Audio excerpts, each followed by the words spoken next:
да бъдете присутни, колеги. На дневен ред днес имаме зимската служба и трябва малко около това да скренем внимание за представената сезона, koja ни давање.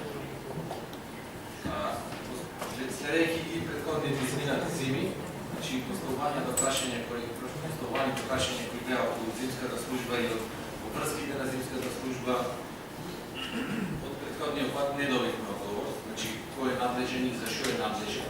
Ние знаеме околу кој е надлежен за кои работи, но скренемо внимание.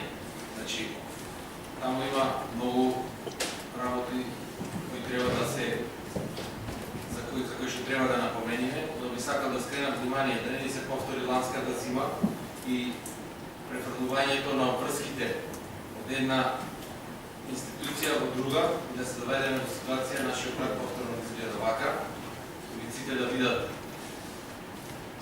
замрзнати, граѓаните да трпат последици во своето тело, да добиваат скршеници ради неагилноста и неработењето на некои институции.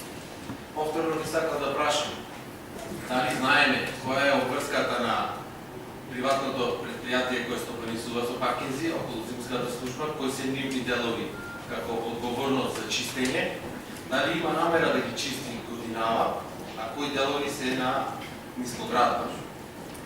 Благодарам.